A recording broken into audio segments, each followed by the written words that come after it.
ఈరోజు మనము ఈ బ్రెయిన్ వెబ్ సిరీస్లో హ్యాండ్ బ్రెయిన్లో ఉన్నటువంటి పాన్స్ వెరల్ యొక్క ఫంక్షన్స్ పూర్తిగా తెలుసుకుందాం. మన కళ్ళలో ఉన్న లాక్రిమల్ గ్లాండ్, దాన్నే టియర్ గ్లాండ్ అని కూడా అంటాం. ఈ గ్లాండ్ వల్లే మనకి కన్నీరు వస్తుంది. దీనికి కమెంట్స్ అని ఇచ్చేది బ్రెయినే, ఇప్పుడు నేను చెప్పినటువంటి పార్ట్స్ అన్నీ. అయితే అసలు ఈ కన్నీరు ఎన్ని రకాల కన్నీరు మనకు ఉంటుంది, మనిషికి ఉంటుంది. ప్రధానంగా ఈ కన్నీటిని 3 భాగాలుగా విభజించాం. 1 బేసల్ టియర్స్ అంటే కంటిని శుభ్రం చేసేది అని అర్థం, అంతే. అండ్ రిఫ్లెక్స్ టియర్స్ అంటే ఏదన్నా ఇరిటేషన్ వచ్చినప్పుడు ఆ ఇరిటేషన్ కలక కన్నీరు, ఆ ఇరిటేట్ అయినప్పుడు వచ్చే కన్నీరుని రిఫ్లెక్స్ టియర్స్ అంటాం.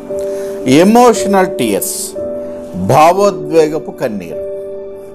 ఈ ప్రధానంగా 3 భాగాలుగా విభజిస్తే ఆ తర్వాత మళ్ళీ ఒక్కొక్కదాన్ని మళ్ళీ వివరంగా చూద్దాం. బేసల్ టియర్స్ అంటే కంటిని పరిశుభ్రం చేసే కన్నీరు. ఇది నిరంతరం కొన్ని కెమికల్స్ తయారవి ఆ కంటిలో ఉన్నటువంటి ఆ బ్యాక్టీరియా, దుమ్ము, ధూళిని నిరంతరం 24 అవర్స్ అది పని చేస్తూనే 24 అవర్స్ మన కంటిలో ఉన్నటువంటి ప్రతి ధూళి, దుమ్ము, బ్యాక్టీరియాని బయటికి పంపించేస్తుంది. ఈ పుట్టినప్పటి నుంచి మరణించే వరకు ఈ బేసల్ కన్నీరు వస్తూనే ఉంటుంది.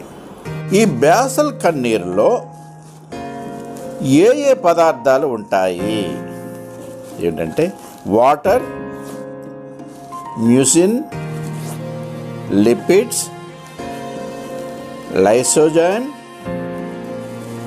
లాక్టోఫెరిన్,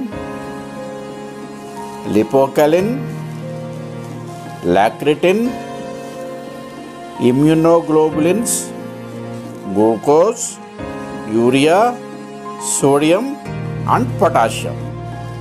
ఇది సహజ సిద్ధమైన కన్నీరు. రిఫ్లెక్స్ టియర్స్ అంటే కలక కన్నీరు. ఏదైనా ఇరిటేట్ అయ్యే పదార్థాలు కంట్లో పడినప్పుడు, మనం రెగ్యులర్గా అనుభవంలో వచ్చిన ఉల్లిపాయకి వచ్చినప్పుడు మనకి కంట్లోంచి నీరు వస్తుంది, ఇది రిఫ్లెక్స్ టియర్స్. అలాగే మన పెర్ఫ్యూమ్స్ అవి వాడినప్పుడు, టియర్ గ్యాస్, అలాగే ఒక పెట్రో సంబంధించినటువంటి స్మోక్స్ ఏమైనా ఆ కళ్ళలో పడినప్పుడు, కారం,